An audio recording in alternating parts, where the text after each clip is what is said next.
Hi, my name's Eliza. And when my dad told me, "You'll never inherit a dime from me," what he meant was, "I see what you've sacrificed while your brother built his empire on my name." The same man who once refused to acknowledge my existence at family gatherings left me everything: his medals, his land, even the vintage Harley that my brother swore would be his since childhood. And when the Executor finished reading, the room didn't just go quiet. It turned to stone.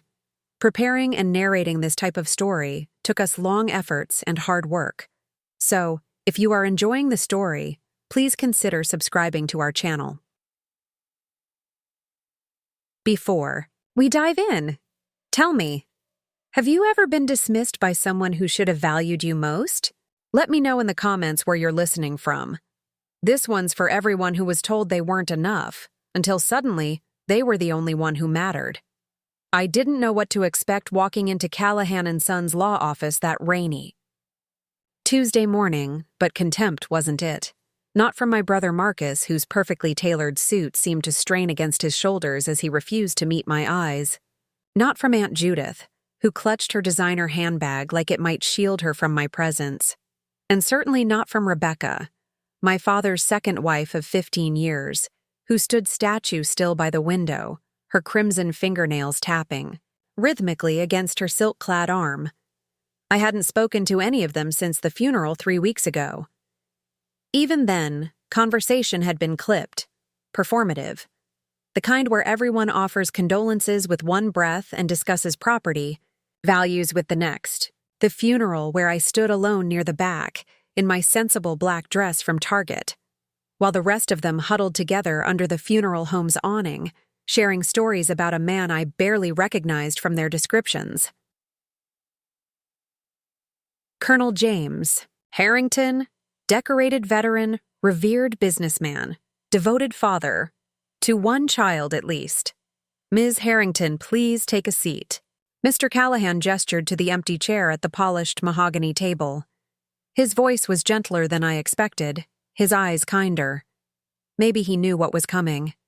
Maybe he'd already read the will in private and understood the storm it would unleash. "We'll begin momentarily." I slid into the chair, hyper-aware of the squeak my worn boots made against the hardwood floor. I hadn't dressed to impress. My jeans were clean but faded, my sweater practical rather than fashionable. My hair was pulled back in a simple ponytail. No expensive blowout like Rebecca's. No carefully crafted appearance of casual wealth. I hadn't come for a fashion show. I'd come because the letter had said I must be present for the reading, despite my father making it abundantly clear throughout my life that I would receive nothing. "I still don't understand why she needs to be here," Marcus said, not bothering to lower his voice or acknowledge that I could hear him perfectly. Dad was explicit about his intentions. Rebecca nodded, a tight smile stretching her lipstick a shade too thin. James had his reasons for everything. Let's respect them and move forward quickly. Move forward quickly, as if my presence was a roadblock rather than a requirement. As if getting through this reading would finally rid them of the uncomfortable reminder that James Harrington had fathered 2 children, not 1. Mr. Callahan cleared his throat and placed a leather portfolio on the table. Colonel Harrington left specific instructions about how this meeting should proceed. I'll ask that everyone respect his wishes. He glanced at me, then back to the others. That includes allowing everyone their rightful place at this table. Marcus scoffed, but fell silent when Aunt Judith placed a warning hand on his arm. The room settled into a tense quiet, broken only by the steady drumming of rain against the windows and Rebecca's incessant tapping. I focused on my breathing. In for 4 counts, hold for 7, out for 8. A technique I'd learned during my own military service. 10 years as an Army nurse had taught me how to remain composed when everything around me threatened to collapse. I'd served 2 tours in Afghanistan, patched up soldiers with wounds that would haunt me for years, held the hands of young men as they took their final breaths. None of that had impressed my father. None of that had been enough to earn his respect. I wasn't the son who followed in his footsteps to West Point. I'd overheard him tell a friend once at a rare family gathering I'd been permitted to attend. Eliza chose the medical track. Couldn't hack it in combat roles. He'd said it dismissively, as if my choice to heal rather than harm somehow made me less worthy of the Harrington name. As if saving lives was somehow inferior to taking them. As if my Bronze Star meant nothing, because it wasn't earned the way his had been. Mr. Callahan opened the portfolio and removed several documents, arranging them methodically before him. Before I begin the formal reading, Colonel Harrington left a letter to be read aloud to everyone present. He picked up a sealed envelope, broke the wax seal, my father's final dramatic flourish, and removed a single sheet of heavy stationery to "My family," he began, and already the words felt foreign. Family. Such a simple word for such a complicated web of resentment and obligation. If you're hearing this, then I've finally run out of time to make things right. Some of you may believe you know what's coming. You don't. Rebecca's tapping stopped abruptly. Marcus shifted in his seat. Aunt Judith's knuckles whitened around her purse strap. I've lived my life by a code that served me well on the battlefield but failed me at home. Honor, duty, sacrifice. I recognized these qualities in others when they matched my expectations, but I was blind to them when they came in forms I didn't anticipate or desire. I was wrong. The room seemed to still, as if the air itself was holding its breath. These were not the words of the Colonel James Harrington I knew, the rigid, unyielding man who measured worth by his own narrow metrics. For 30 years, I told myself that legacy meant one thing: continuation of name, of rank, of visible achievement. I built an empire on that belief and groomed my son to inherit it. What I failed to acknowledge was the quiet legacy being built in places I refused to look. While Marcus expanded Harrington Industries using my connections and capital, Eliza served her country and her fellow soldiers without asking for recognition or reward. My chest tightened. I forced myself to keep breathing. 2 months ago, I received a letter from a soldier named Trevor Collins. He told me about a night in Kandahar in 2016 when his unit was ambushed. He described a nurse who ran into open fire to drag wounded men to safety, who worked for 17 hours straight to stabilize them when the dust settled, who gave her blood when supplies ran low. He didn't know her name then, just called her the angel with the ponytail. It wasn't until years later, at a VA hospital in Phoenix, that he saw her again and learned she was my daughter. The letter.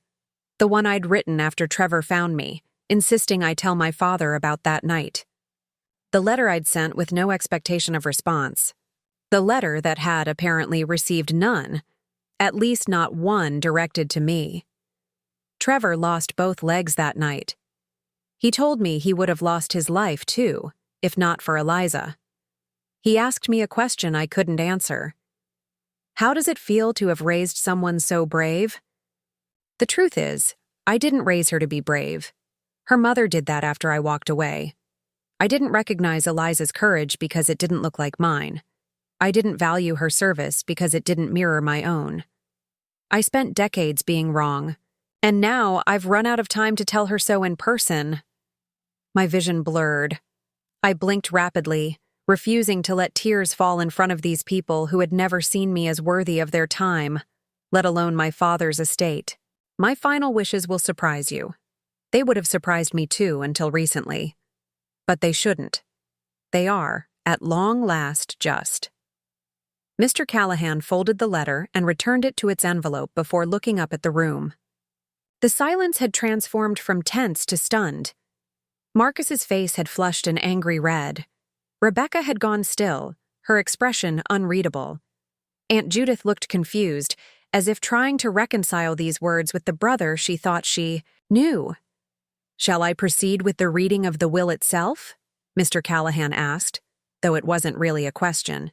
He was already reaching for the next document. "This is ridiculous," Marcus finally burst out. "Whatever sob story some random soldier fed him doesn't change a lifetime of—" "Marcus," Aunt Judith warned, glancing nervously at the lawyer. "No, I want to know what game is being played here. Dad told me, he promised me, everything was set. The company, the properties, all of it. We discussed the transition for years. And now, what? He had some deathbed conversion because she supposedly saved some guy? She was just doing her job. Just doing my job. As if that somehow diminished it. As if his job of expanding a company. He'd been handed on a silver platter somehow compared to keeping soldiers alive while under fire. I said nothing.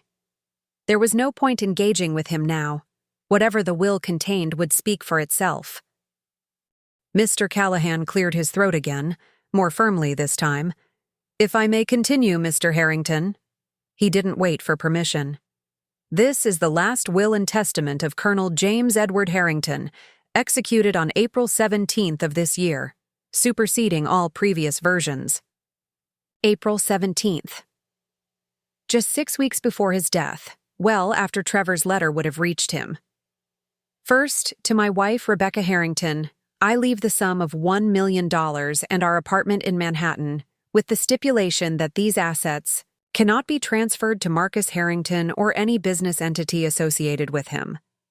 Rebecca's sharp intake of breath was audible even from across the table. $1 million was substantial by most standards, but it was a fraction of my father's wealth. And the stipulation, that was unexpected. "To my sister, Judith Harrington Whitmore, I leave my collection of rare books and the sum of $500,000. Aunt Judith nodded slightly, seemingly unsurprised by her portion. "To my son, Marcus James Harrington?" Marcus straightened, his expression shifting to something more composed, more confident. This was the moment he'd been waiting for. The confirmation of his birthright, the reward for being the favored child, the son who had done everything right. "I leave the sum of $50,000 and my collection of military medals, with the exception of my silver star, which is addressed separately." The color drained from Marcus's face so rapidly I thought he might faint. "50,000? That's it? That can't be right," Mr. Callahan continued as if he hadn't spoken.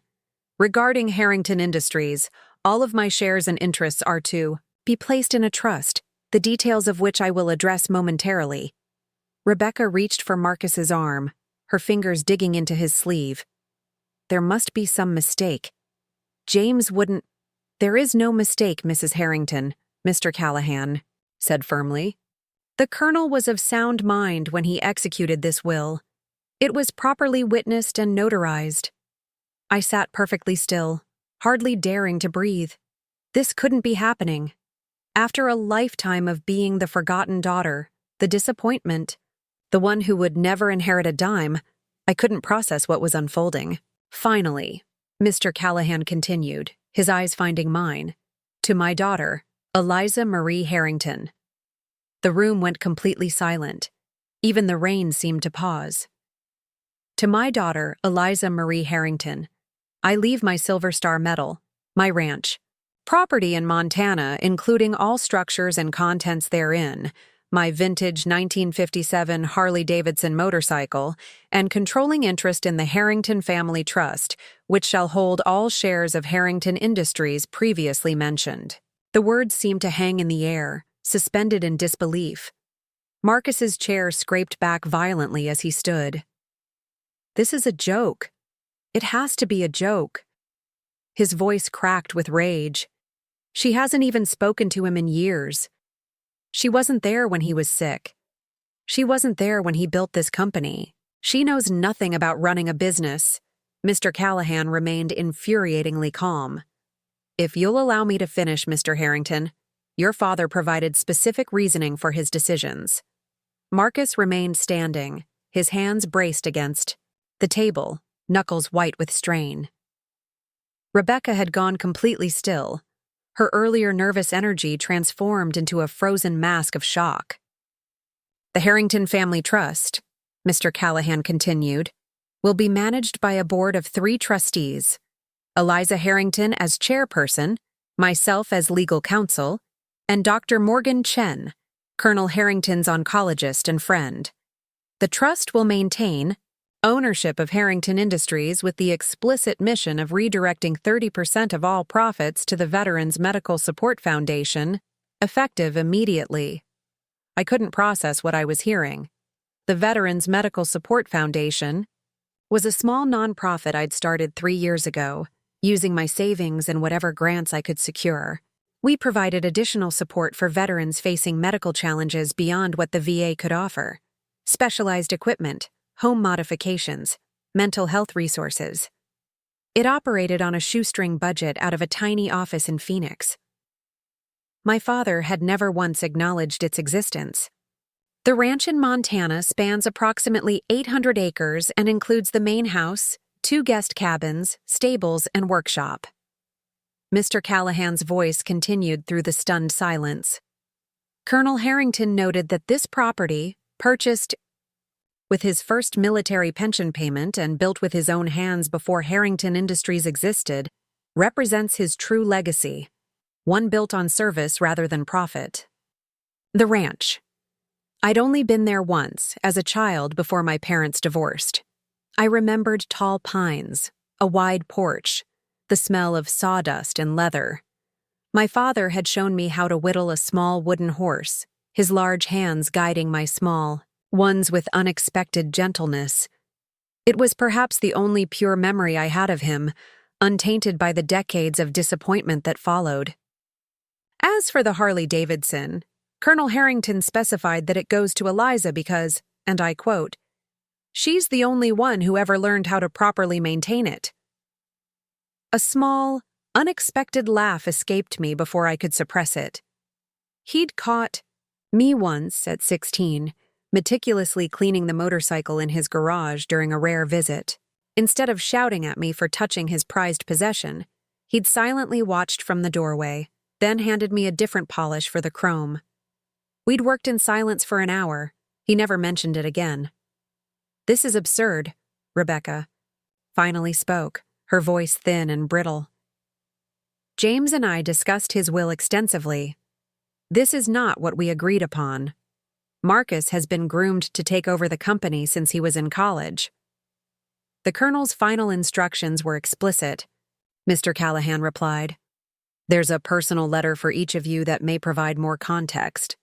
He reached into his portfolio and withdrew 3 sealed envelopes, each bearing a name and my father's distinctive block handwriting. He passed them across the table. Rebecca took hers with trembling fingers. Marcus snatched his and tore it open, immediately his eyes scanning the contents with growing fury. I accepted mine carefully, the weight of the heavy stationery surprisingly substantial in my palm. I didn't open it. Not here. Not with them watching.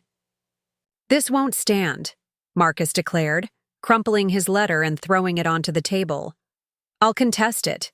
He wasn't in his right mind. The cancer, the medications. He wasn't thinking clearly." Mr. Callahan shook his head slightly. "You're welcome to try, of course, but I should inform you that Colonel Harrington anticipated this reaction. He underwent a comprehensive psychiatric evaluation the same day he executed this will. The report clearly establishes his mental competence. Additionally, he recorded a video statement explaining his decisions, which would be presented to the court in the event of a challenge." I glanced down at the envelope in my hands, tracing my name with my fingertip.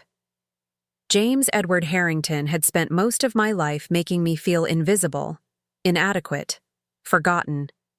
And now, in death, he had seen me with a clarity that left me breathless.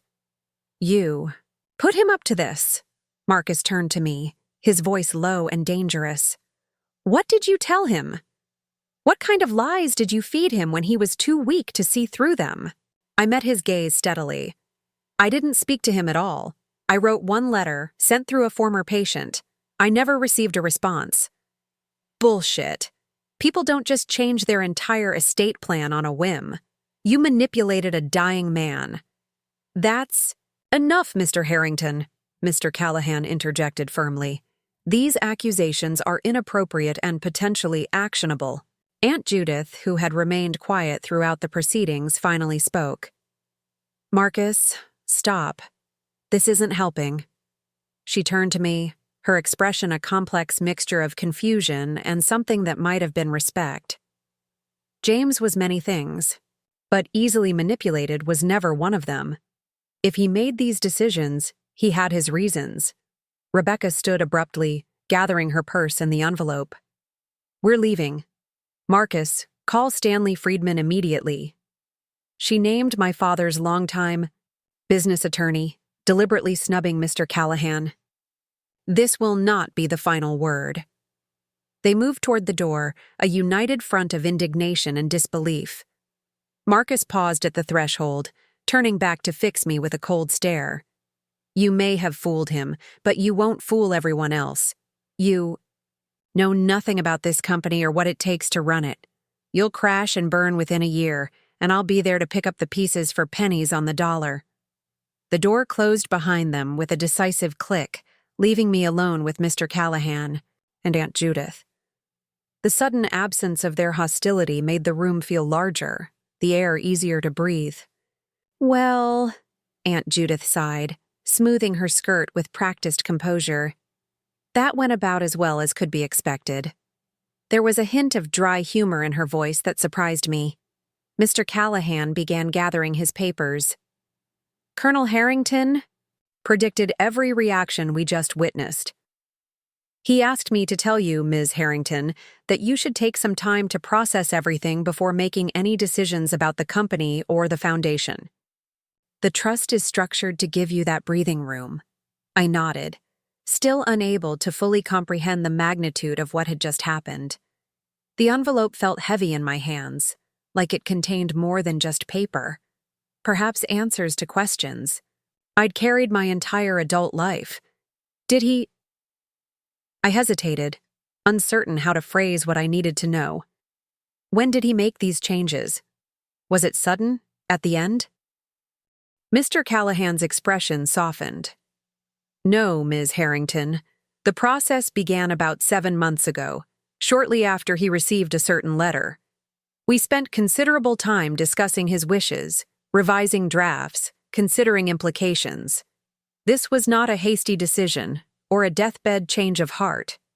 Your father was methodical and deliberate as always. 7 months, while I'd continued my life in Phoenix, treating veterans, building my small foundation, believing I remained forgotten, my father had been quietly reconstructing his entire legacy around a recognition I'd never expected to receive. Aunt Judith stood and gathered her things. "I should go. But Eliza?" She paused, seeming to search for words. James was not demonstrative, and he was often wrong about what mattered. But he was never careless.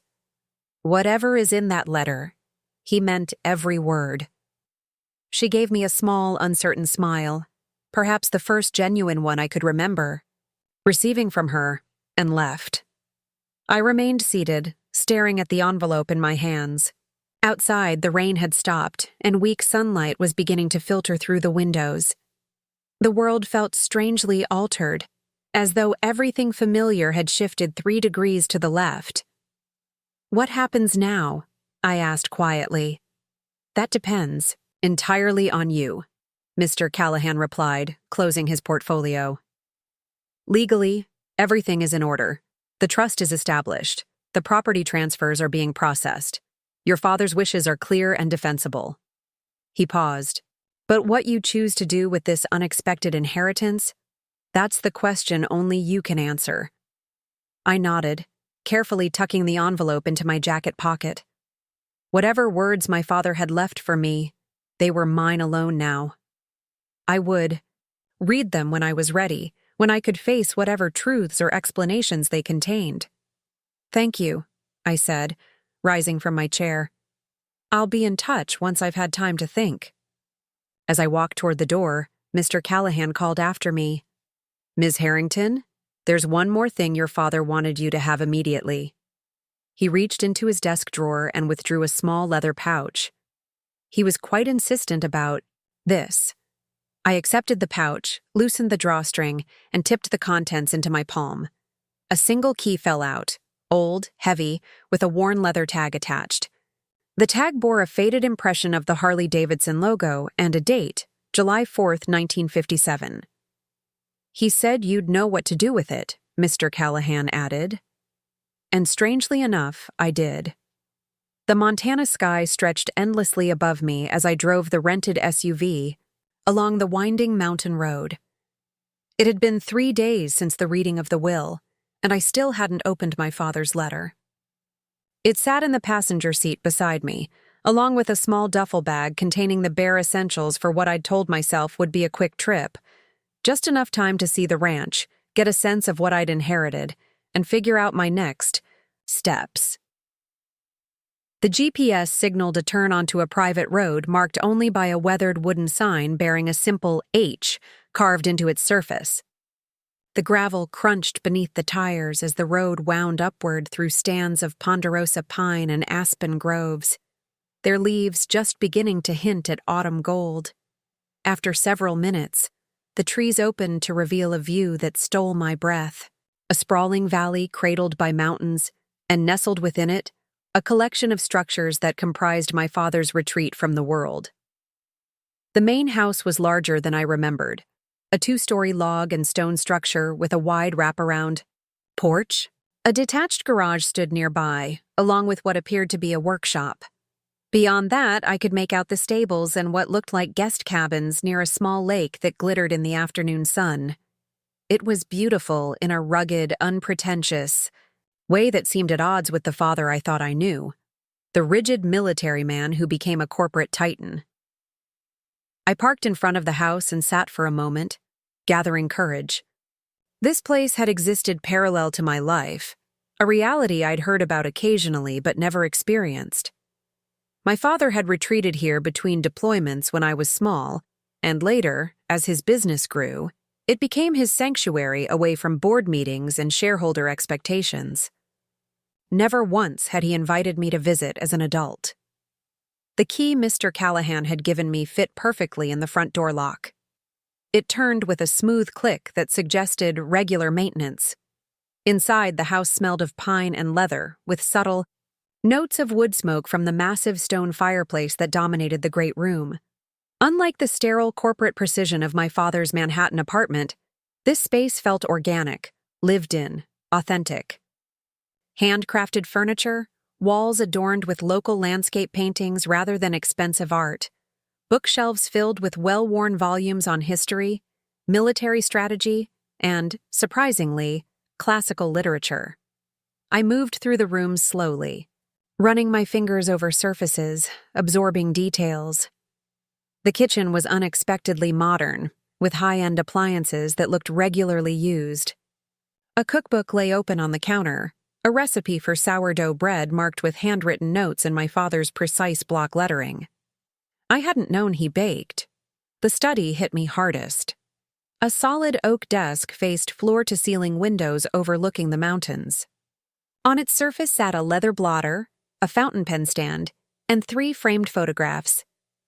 I approached cautiously, as if they might disappear if I moved too quickly. The first showed my father in his dress uniform, much younger, receiving his Silver Star. The second was of Marcus at his college graduation, father and son standing stiffly side by side, neither quite smiling.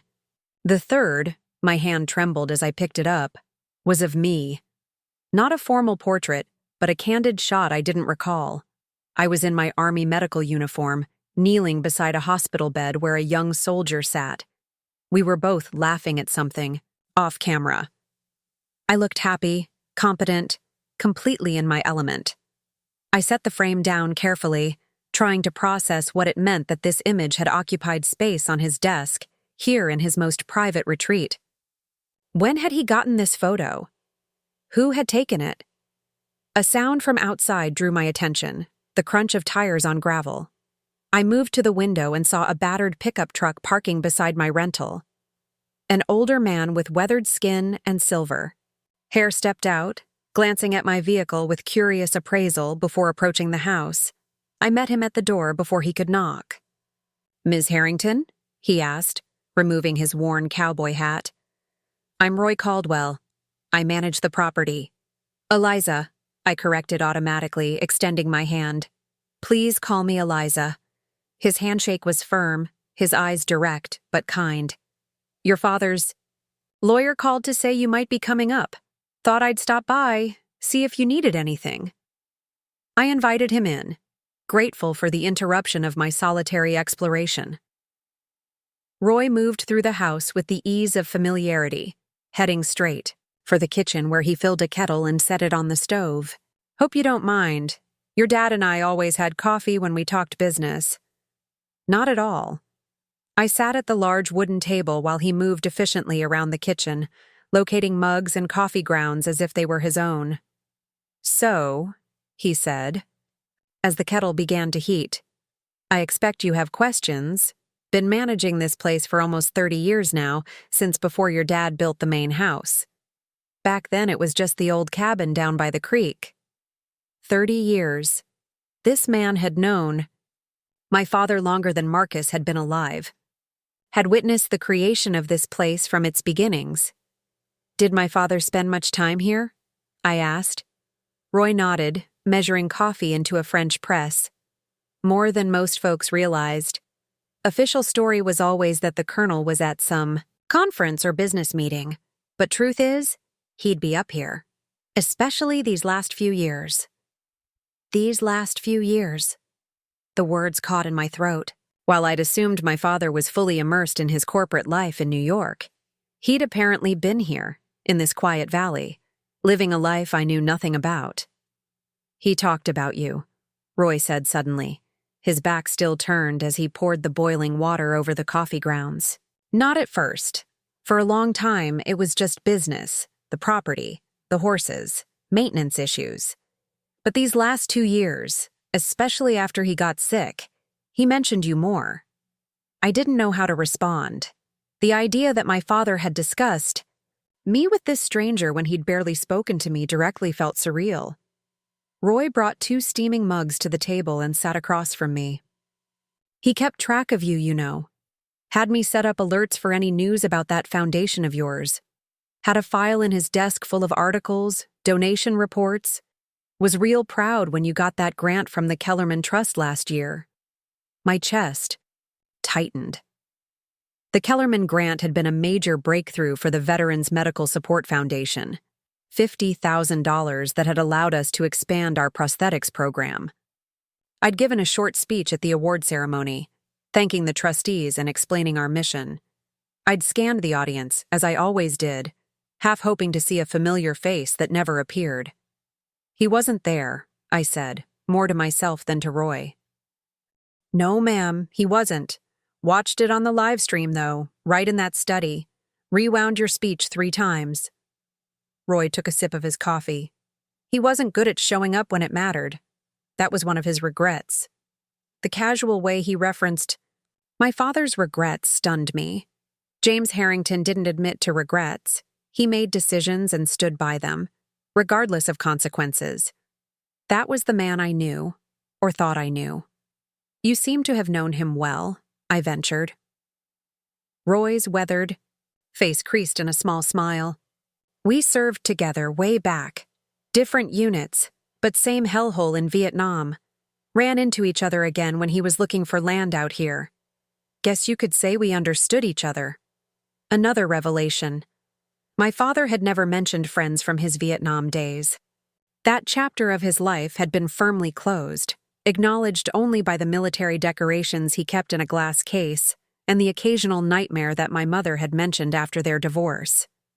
The motorcycle, I said suddenly. The Harley. Is it here? Roy nodded. In the workshop. Your dad restored it himself about 5 years ago. Beauty of a machine. I remembered the key in my pocket, its weight suddenly more significant. Could you show me? We walked together across the gravel courtyard to the workshop, a large outbuilding with wide double doors. Roy unlocked them and swung them open, revealing a space that was part garage, part woodshop, meticulously organized with tools hanging on pegboards and workbenches lining the walls. In the center, under a canvas cover, sat a large shape that could only be the motorcycle. Roy gestured for me to do the honors. I stepped forward and carefully drew back the cover, revealing the gleaming, vintage Harley Davidson, black and chrome, restored to perfection.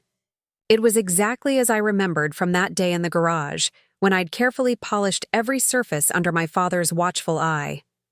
He rode it every Sunday, weather permitting, Roy said. Said it cleared his head better than any board meeting ever could. I ran my hand along the leather seat, then reached into my pocket for the key. It slid into the ignition like it had been waiting for me. There's a letter in the saddlebag, Roy mentioned casually. Put it there about a month before he passed. Said it was for you if you ever came looking for the bike. My head snapped up. Another letter? Roy nodded. Different from whatever the lawyer gave you, I reckon. This one he wrote up here after a long ride. With slightly trembling fingers, I opened the leather saddlebag and found a sealed envelope, different from the formal stationery Mr. Callahan had provided.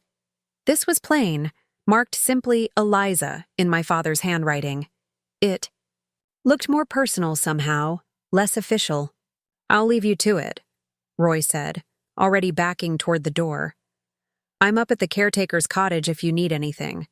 Just follow the north trail about half a mile. When he was gone, I sank onto a nearby stool, the envelope heavy in my hands. One letter from my father had seemed impossible enough. Now I had two, both unread, both potentially filled with explanations or justifications I wasn't sure I was ready to hear. But sitting there, beside the motorcycle that had unexpectedly connected us across decades, I felt a strange courage taking root. I carefully opened the workshop envelope first, somehow knowing it would be the more authentic of the two. A single page, handwritten rather than typed. No formal letterhead, no legal phrases. Eliza, it began without preamble. If you're reading this, you've found your way to Montana, and to this bike that should have been yours years ago. I taught you how to care for it that summer when you were 16, and no one, not even Marcus, ever showed the same respect for the machine. I could almost hear his voice, gruff, direct, without sentimentality. I've made arrangements for the ranch, the company, all the official things. But this bike isn't part of any legal document. It's just yours, the way it should have been all along. It runs perfectly. I rebuilt the transmission last spring thinking maybe I'd ride it down to Phoenix, find that foundation of yours, see what you'd built. Courage failed me. Story of my life where you're concerned. My vision blurred with unexpected tears. I blinked them back and continued reading. The saddlebags have maps of all my favorite routes through these mountains. Good riding up here. Clear air. Roads that demand respect but reward it too. Like you. I never gave you the respect you deserved. Too caught up in what I thought a legacy should look like. The last lines were written in a slightly shakier hand, as if added later. The silver star was for pulling 3 men out of a firefight they had no business surviving. Sound familiar? Guess that apple didn't fall far after all. Ride safe, Eliza, and forgive an old soldier who recognized valor too late. It was signed simply, Dad. Not James, not Colonel Harrington, not Father. Just Dad. I slept in my father's house that night, in a guest room that felt more welcoming than it had any right to. The bedroom was simple but comfortable. Handmade, quilt on the bed, watercolor landscapes on the walls, a small bookshelf filled with an eclectic mix of titles. I'd chosen it over the master suite, not yet ready to occupy that space. The first letter remained unopened on the nightstand. After reading the note from the motorcycle workshop, I needed time to process before confronting whatever formal explanations or justifications the official letter might contain. The casual dad signature from the workshop note had undone me, more than all the property and assets combined. Morning arrived with golden light streaming through pine trees. I made coffee in the kitchen, finding comfort in the ritual, and took it out to the porch where the view of mountains seemed designed to put human concerns into perspective. My phone had been buzzing since yesterday. Marcus, Rebecca, even Aunt Judith. I'd silenced it after the first few calls, not ready for their reactions, accusations, or sudden attempts at reconciliation. After breakfast, I found myself drawn back to the workshop. The Harley stood where I'd left it, gleaming in the morning light that streamed through dusty windows. I ran my hand along its chrome handlebars, remembering.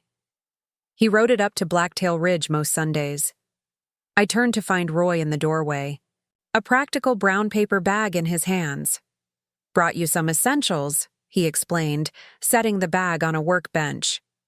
"Figured you might not want to head into town just yet." "Thank you."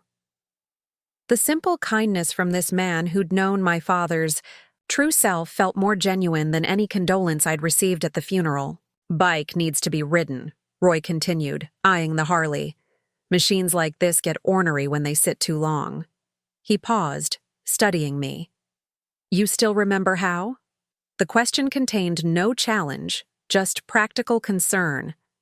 I smiled for what? Felt like the first time in days. Some things you don't forget.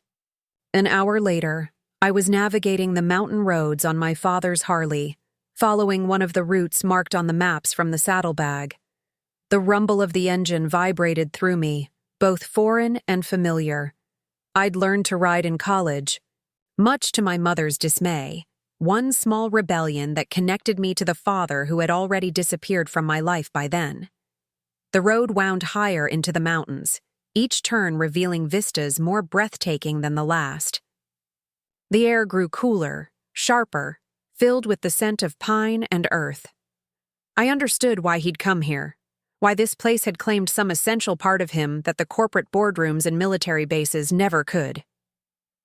At the summit of Blacktail Ridge, I cut the engine and sat in silence, gazing across a valley that stretched toward distant peaks still capped with snow despite the late summer heat. A wooden bench had been placed at the best vantage point, weathered by years of mountain seasons. I sat, wondering how many times my father had occupied this same spot, looking at this same view. From the inside pocket of my jacket, I withdrew the official letter I'd been avoiding. If ever there was a place to read it, this seemed fitting, high, above the world, surrounded by a beauty that reduced human complications to their proper scale. The envelope opened cleanly. Inside was a multi-page letter on the same heavy stationery Mr. Callahan had used at the reading. "Dear Eliza," it began, the formality immediately distinguishing it from the workshop note. "By the time you read this, you will have learned of my decisions regarding Harrington Industries and the family estate.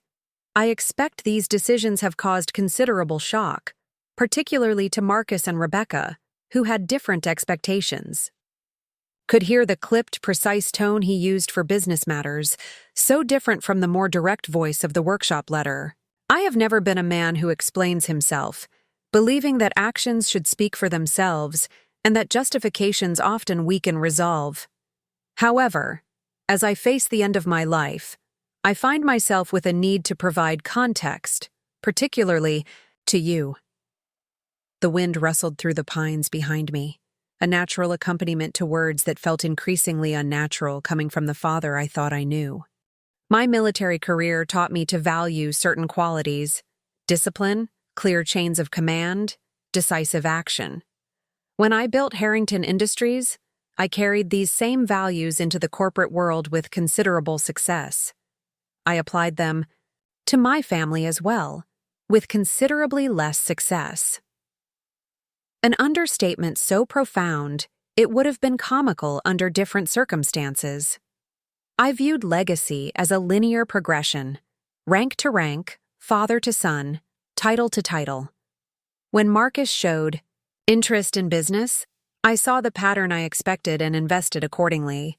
When you chose medicine and military service without seeking my approval or guidance, I interpreted this as rejection rather than independence.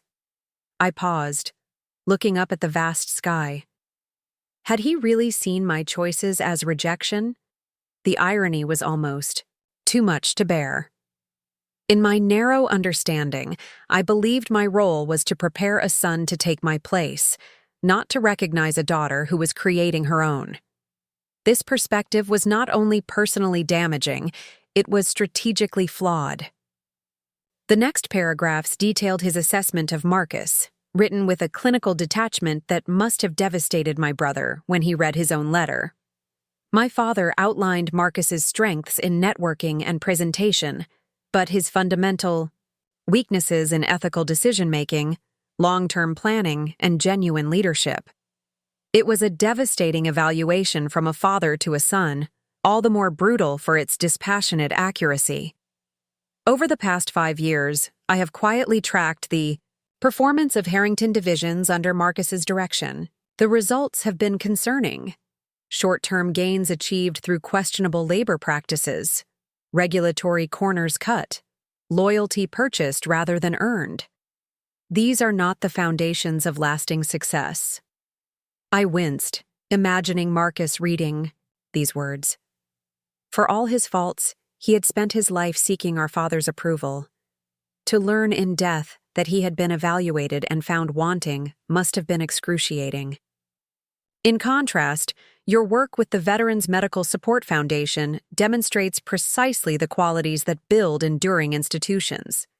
Clear ethical vision, careful stewardship of limited resources, and the ability to inspire genuine commitment from both staff and beneficiaries. You have built something meaningful without my name, my money, or my connections. A purer test of leadership than Marcus ever faced. The validation should have felt triumphant. Instead, it left me hollow. Where was this recognition when I'd needed it?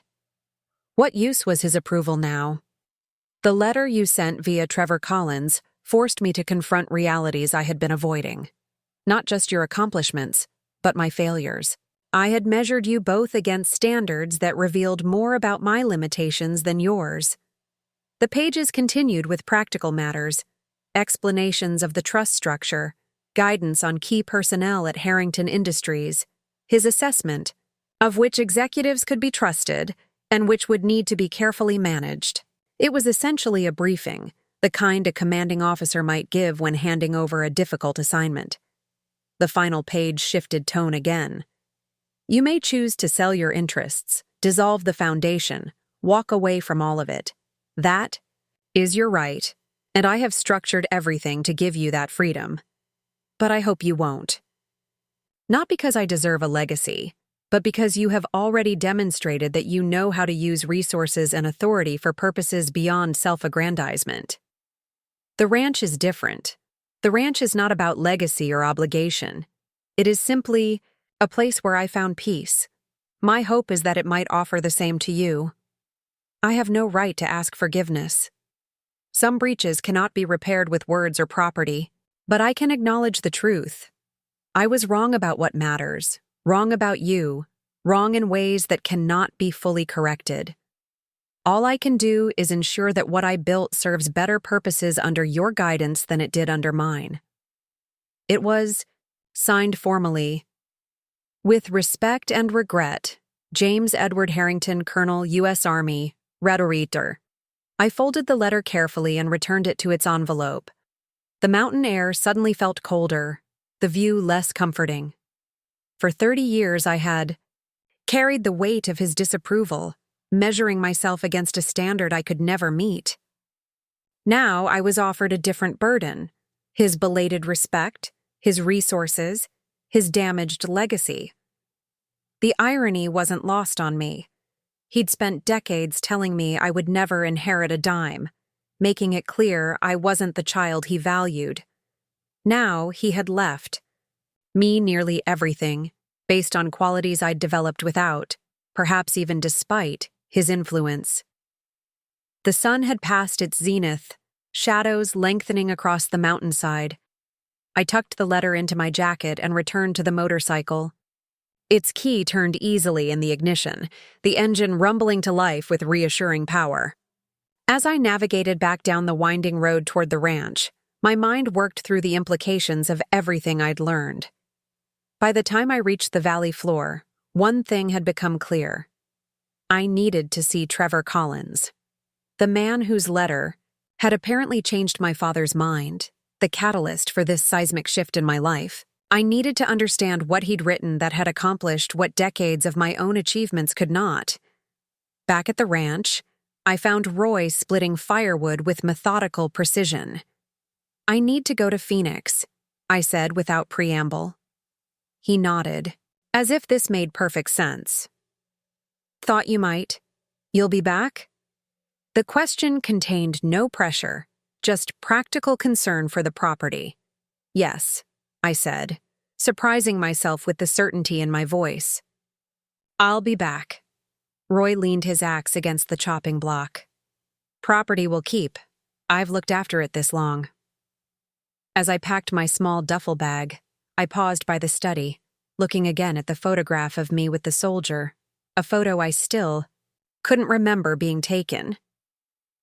I studied it more carefully now and realized with a jolt that the young man in the hospital bed was Trevor Collins, several years younger, before prosthetics, when he was still adjusting to his new reality. I placed the frame in my bag alongside the letters. Whatever conversation awaited me in Phoenix, this image would be part of it. A moment my father had witnessed from afar, preserved, and kept close during his final years. The drive back to the airport felt different from my arrival. The mountains in my rearview mirror weren't just scenery now. They were part of an inheritance more complex than property or shares. They represented a history I was only beginning to understand, a connection to a man I had never truly known, and a future I had never anticipated. As the plane lifted off, carrying me back to the life I'd built on my own terms, I found myself holding not just the legal documents that made me wealthy beyond imagination, but the more complicated legacy of a flawed man's belated recognition. The Veterans Medical Support Foundation occupied the ground floor of a modest two-story building in Phoenix, sandwiched between a family-owned pharmacy and a tax preparation office. I'd signed the lease 3 years ago, thrilled to upgrade from the cramped room we'd been borrowing at the VA hospital. The space wasn't impressive by corporate standards: worn carpeting, secondhand furniture, walls decorated with thank you letters and photos of veterans we'd helped. But it was ours, paid for with hard-won grants and carefully stewarded donations. Lisa, our office manager and only full-time employee besides myself, looked up in surprise when I walked through the door. "Eliza, I thought you were still in Montana." She glanced at the wall calendar where my absence had been neatly blocked out for the week. "Change of plans," I replied, setting my bag on a folding chair. "Is Trevor coming in today?" Trevor Collins had become one of our most dedicated volunteers, spending 3 days a week helping veterans navigate the Byzantine paperwork required to access benefits and specialized care. His own experience made him uniquely qualified to guide others through the process. "Should be here around 2, Lisa said, studying me with the careful scrutiny of someone who'd witnessed 3 years of funding emergencies and administrative battles. "Everything okay with your dad's estate?" News traveled fast in our small organization. I'd told Lisa I needed time off for the will reading, though I hadn't shared any details about the inheritance. How could I explain something I was still struggling to comprehend myself? "It's complicated," I hedged. "More than I expected." Her eyebrows rose, but she didn't press. Instead, she handed me a stack of message slips and updated me on the week's developments: a promising conversation with a potential donor, 2 new veterans enrolled in our prosthetics program, a minor plumbing emergency in the bathroom that Eduardo from next door had kindly fixed for free. The familiar rhythm of foundation business grounded me. This was the world I understood: concrete problems with practical solutions, limited resources deployed for maximum impact, success measured in improved lives rather than profit margins. How would Harrington Industries, with its boardrooms and shareholder meetings, fit into this reality? I retreated to my small office in the back, closing the door for privacy. The space was barely large enough for a desk and 2 chairs, but the window overlooked a small courtyard where desert plants thrived in carefully tended pots. I sat heavily in my chair, suddenly exhausted from travel and emotional upheaval. My phone showed 17 missed calls, 3 from Aunt Judith, 5 from Mr. Callahan, 9 from various numbers at Harrington Industries. No direct calls from Marcus or Rebecca. though I suspected they were behind at least some of the corporate contacts. Everyone wanted answers about my intentions, decisions about next steps, confirmation of what they already feared or hoped. A soft knock interrupted my thoughts. Lisa opened the door just enough to slide a mug of tea onto my desk. "Trevor's here early. Says he needs to talk to you." I nodded, taking a fortifying sip of the tea, chamomile with honey, Lisa's standard remedy for all forms of stress. "Send him in." Trevor entered a moment later, his prosthetic legs moving with the fluid confidence of someone who had thoroughly mastered his adaptive technology. At 32, he carried himself with the disciplined posture of his military training, tempered now by the hard-won perspective of someone who had faced mortality and emerged transformed. "Doc?" He greeted me with the nickname he'd used since our hospital days. "Didn't expect to see you back so soon." "I didn't expect to be back," I admitted, gesturing for him to take the chair opposite mine. "But I need to ask you about something." Trevor sat, his expression shifting from friendly to cautious. "This about your father?" I reached into my bag and withdrew the photograph from my father's desk, Trevor and me, laughing in that hospital room years ago. "Did you know he had this?" Trevor's eyes widened slightly. "He sent someone to take it, about 8 months ago. Said he wanted to see the foundation, see the work you were doing." He hesitated. "I thought you knew." I didn't. The revelation that my father had sent someone to observe me, to document my work without my knowledge, sent a complex wave of emotions through me, violation mixed with a strange, posthumous connection. "I need to know what you wrote to him, Trevor.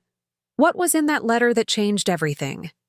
Trevor leaned back, his gaze steady. "Truth, mostly.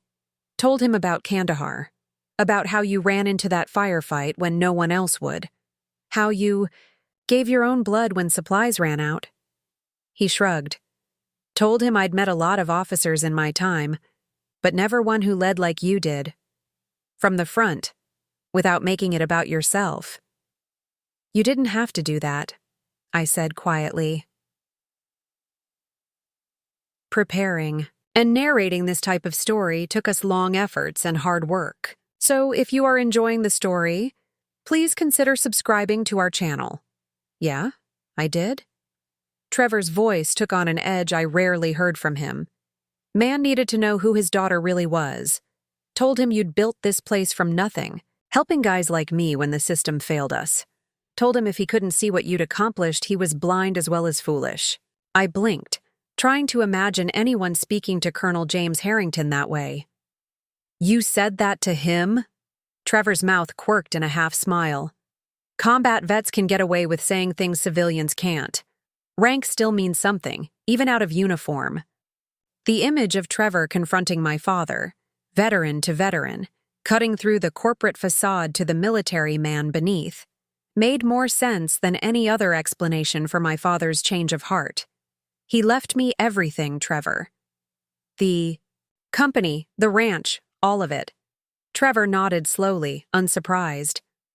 Good. About damn time he recognized what was right in front of him. "I don't know what to do with it," I admitted. "I built this foundation to help people like you, not to run a corporation." "So don't run it like a corporation." Trevor leaned forward, suddenly intense. "Run it like a mission. Use those resources for what matters." His words echoed something. In my father's letter, "You have already demonstrated that you know how to use resources and authority for purposes beyond self-aggrandizement." "It's not that simple," I protested. "Harrington Industries has shareholders, contracts, thousands of employees. I can't just what? Make it better? More ethical? More purposeful?" Trevor shook his head. "That's exactly what you can do. What you've always done." The conviction in his voice gave me pause. Was it really that straightforward? Could the same principles that had guided my work at the foundation apply to a multinational corporation? "Marcus is contesting the will," I said, changing tactics. He's already hired attorneys. It could get ugly. Trevor's expression hardened. Let him try. Your father made his choice. Made it right. For once. Before I could respond, Lisa appeared. In the doorway, her expression apologetic but urgent. Eliza, there's someone here to see you. Says it's important. I sighed, expecting another lawyer or possibly a reporter. News of the Harrington inheritance drama had begun leaking to the press. Who is it? Says his name is Daniel Chen. Dr. Morgan Chen's son? The name struck a chord.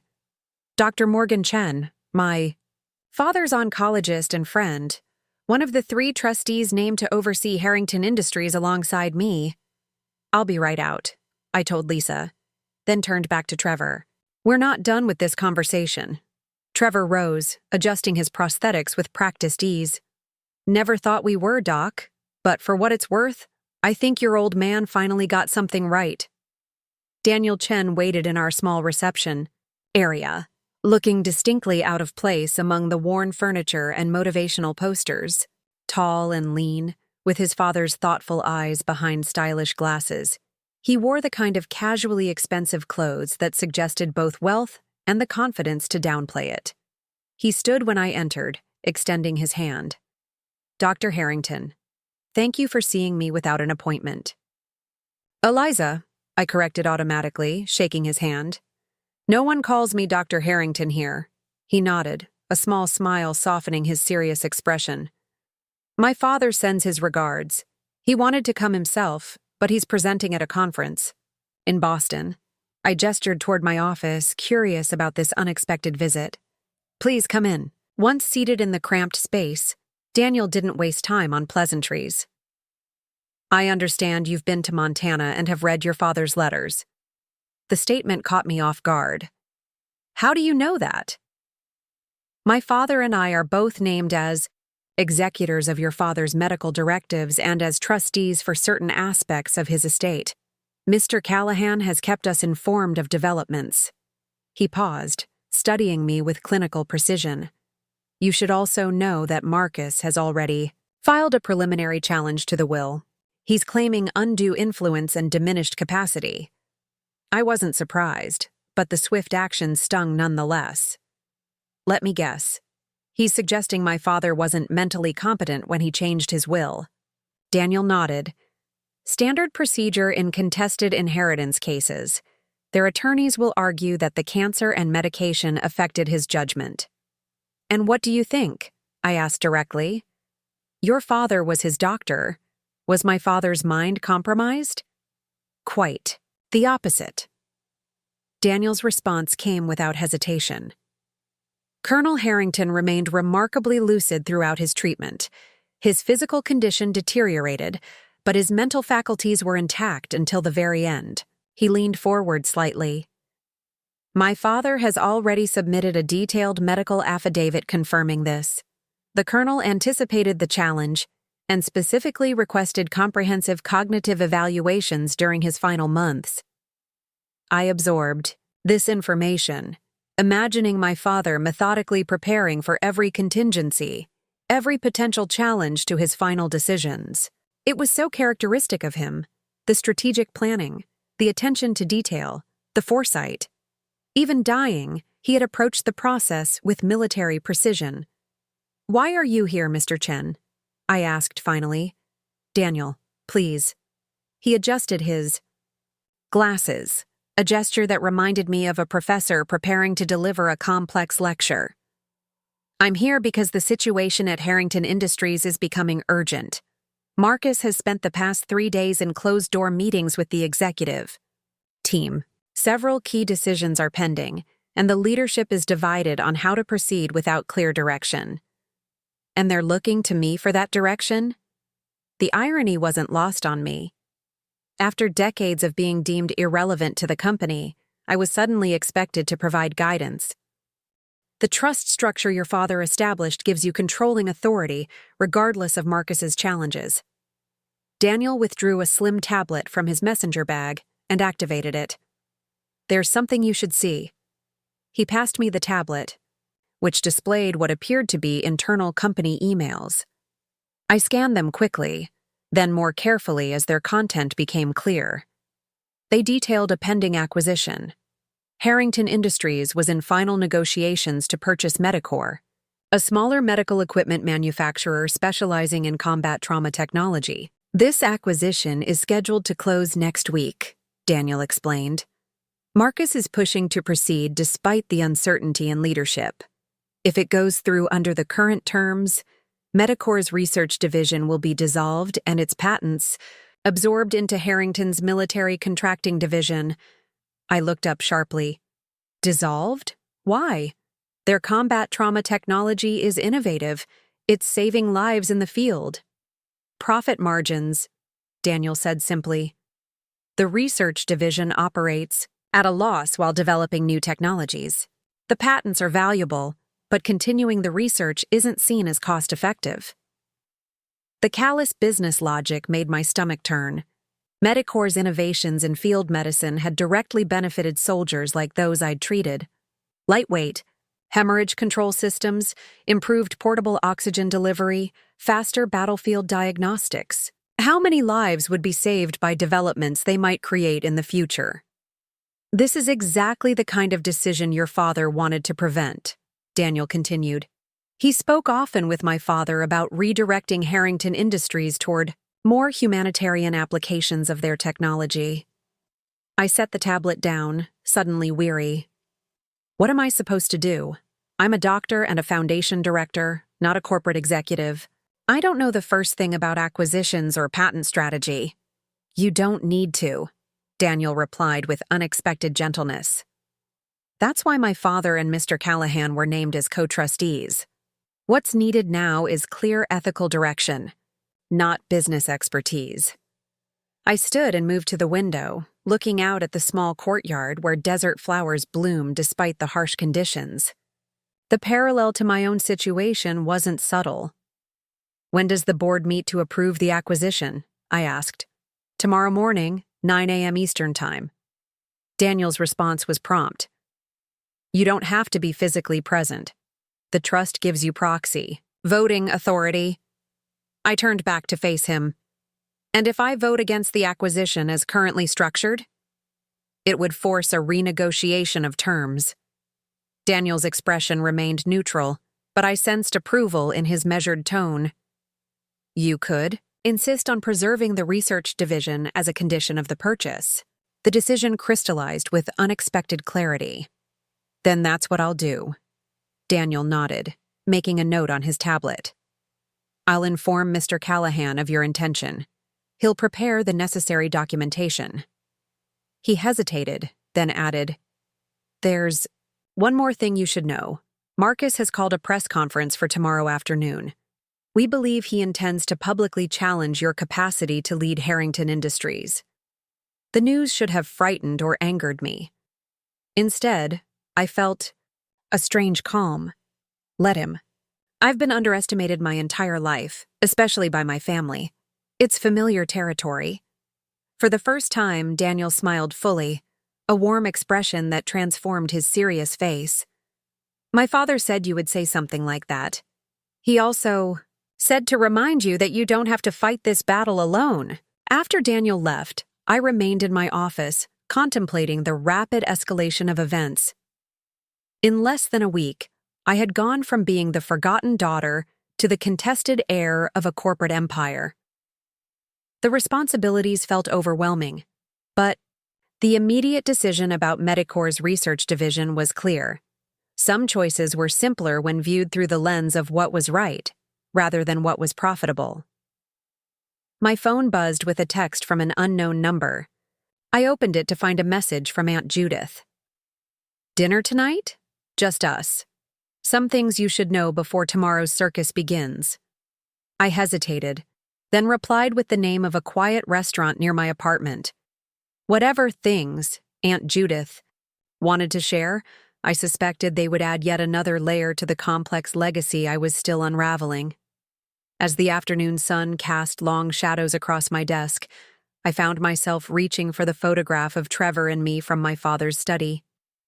The moment captured there, A genuine connection with a wounded soldier, both of us laughing despite the circumstances, reminded me of who I was and what mattered, regardless of inheritance or corporate battles. Tomorrow, I would take my first real action as the controlling voice of Harrington Industries. It wouldn't be what Marcus expected. It wouldn't be what the shareholders demanded. It would be what aligned with the values that had guided my life when no one was watching. The same values my father had finally recognized. Too late for reconciliation, but perhaps not too late for redemption. I slipped the photo into my desk drawer and picked up the phone to call Mr. Callahan. It was time to stop reacting and start directing the future of my unexpected inheritance. Aunt Judith waited at a corner table in Vincenzo's, a small Italian restaurant tucked away from Phoenix's busier streets. She looked different outside the context of family gatherings, more relaxed, her usual pearls and tailored blazer replaced by a simple linen shirt and silver pendant. She stood when she saw me, offering a tentative smile and a brief, awkward embrace. "Thank you for meeting me," she said as we sat. "I wasn't sure you would." "I almost didn't," I admitted, accepting the menu from our server. "But I figure information is currency right now, and I'm running a deficit." Judith nodded, waiting until the server had taken our orders and left before continuing. "Marcus called me this morning. He wanted me to talk to you, convince you to be reasonable, his words, not mine." "Let me guess," I said, taking a sip of water. "He thinks reasonable means stepping aside, accepting a token payment, and letting him run Harrington Industries as originally planned." "Something like that." A wry smile flickered across her face. "He offered me an increased share of the estate, if I could persuade you." The casual mention of attempted bribery didn't surprise me, but Judith's apparent dismissal of it did. "And yet you're here telling me about it instead of delivering his pitch." Judith's expression turned serious. "I've spent most of my life watching from the sidelines, Eliza. I was never the soldier like James, never the business titan. I was the supportive sister who managed the family social calendar and showed up when needed for photos and functions." She twisted the silver ring on her right hand, a nervous habit I remembered from childhood. "It's easy to become an observer in your own life. I did, and I watched what happened to you." I remained silent, uncertain where this confession was leading. "I saw how James treated you after you chose your own path. I saw how they wrote you out of family events, how the narrative shifted to make it seem like you were the one who had walked away." She met my eyes directly. "I did nothing. I observed. I was reasonable, and I've regretted it for years." The server returned with our drinks, red wine for Judith, sparkling water for me. I used the interruption to gather my thoughts, surprised by her candor. "Why tell me this now?" I asked when we were alone again. "Because you need to understand what you're up against tomorrow. This isn't just about Marcus challenging the will. It's about the story they've constructed about you, about James, about the entire Harrington legacy." She leaned forward slightly. "Marcus has spent years positioning himself as the natural heir, the only one who truly understood James's vision. Rebecca has cultivated relationships with every board member, every major shareholder. They've created a reality where you simply don't exist except as a distant disappointment." The assessment was brutal, but accurate. I'd experienced the results of this narrative erasure firsthand at the funeral, where longtime family associates had barely recognized me. "I know all this, Judith. I've lived it." "What you may not know is that the story has cracks." She reached into her handbag and removed a small leather notebook. "James and I spoke more often than anyone realized, especially this past year. He called me the night after he received Trevor Collins's letter. It was the first time I'd heard him cry since Vietnam. The image of my stern, stoic father breaking down was difficult to reconcile with the man I knew. What did he say? That he'd been wrong. That he'd been so fixated on what legacy should look like that he'd missed what was right in front of him. She slid the notebook across the table. He asked me to keep track of things, conversations, decisions, observations about Marcus and the company. Said he needed an objective record as he began to reevaluate everything. I opened the notebook cautiously. Inside, in Judith's precise handwriting, were dated entries spanning the past 8 months. Conversations with my father, observations of Marcus's business practices, notes from board meetings Judith had attended as a family representative. James knew what Marcus was doing at Harrington, she continued while I scanned the pages. The ethical corners being cut, the emphasis on military contracts over medical innovations, the gradual shift away from the balanced approach James had originally envisioned. One entry in particular caught my eye. J discussed Medicor acquisition with M today. M focused exclusively on patent portfolio, dismissed ongoing research as charity work we can't afford. J concerned about combat medical advances being sidelined. I looked up sharply. He knew about the Medicor situation. Judith nodded. It was one of the catalysts for changing his will. He saw it as emblematic of how Marcus would run the company, extracting value while discarding the innovation that created it. Our meals arrived, but I barely noticed the food, my attention fixed on the notebook's revelations. Here was documented evidence of my father's concerns, his changing perspective, his deliberate choice to redirect his legacy. "There's more," Judith said quietly. "Turn to the last entry." I flipped to the final page, dated just 2 weeks before my father's death. The handwriting was different here, shakier but still recognizable as my father's own script. "Judith, if you're showing this to Eliza, the time for observation has passed. Tell her Marcus knows about the Veterans Medical Support Foundation's financial struggles. He's been monitoring their loan applications, ensuring they're rejected. He doesn't want competition for VA contracts, even from a small organization. This is the kind of leadership he would bring to Harrington, eliminating perceived threats rather than exploring collaboration. Eliza deserves to know what she's facing." Hand tightened around my water glass. The foundation's repeated loan rejections had nearly sunk us last year, forcing me to drain my personal savings to meet payroll. I'd attributed it to bad luck and tight lending conditions. The idea that Marcus had actively interfered, seeing our tiny operation as a threat to Harrington's government contracts, seemed both absurd and entirely in character.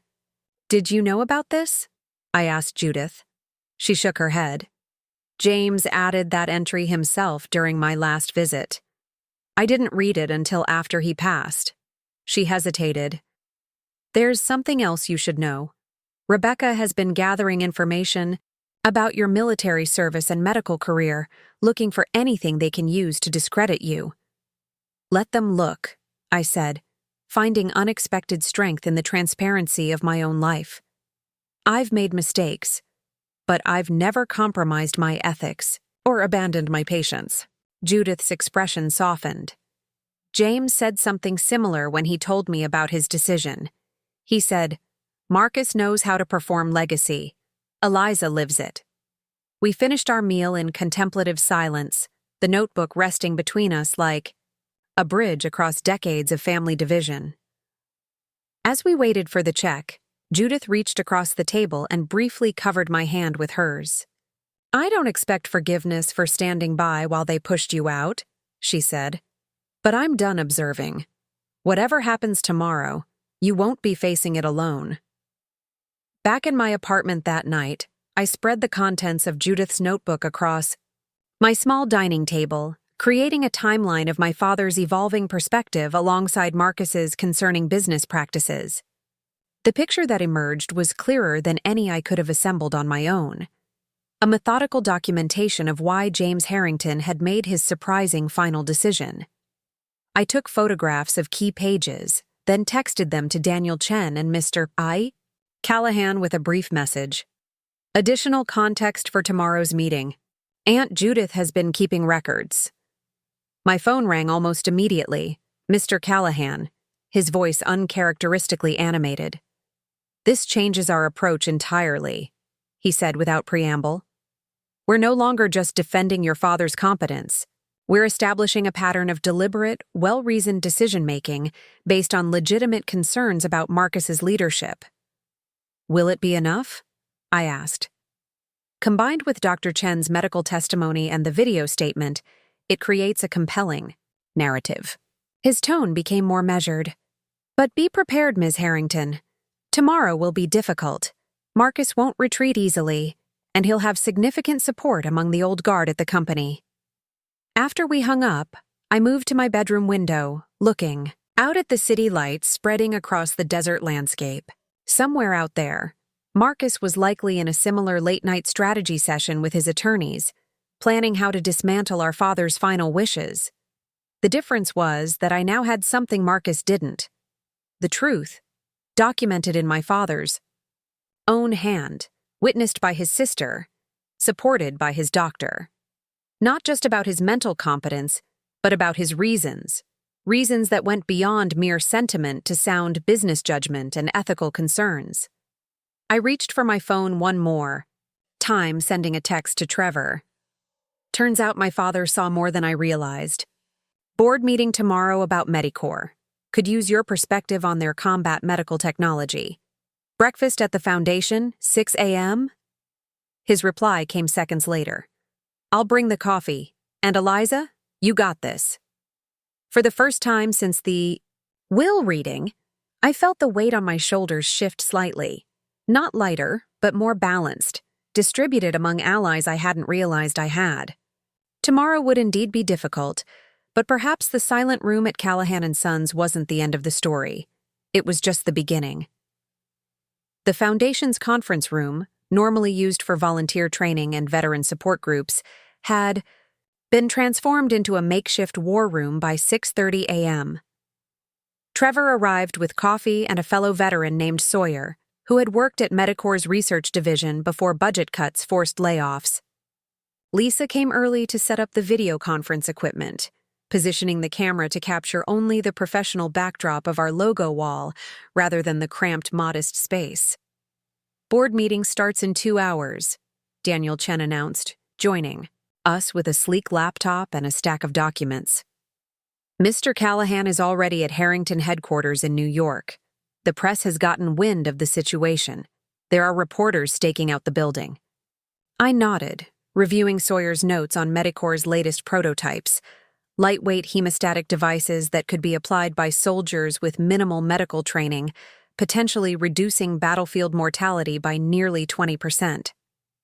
The technology was promising but needed further development and testing, exactly the kind of unprofitable research Marcus wanted to eliminate. What's our approach?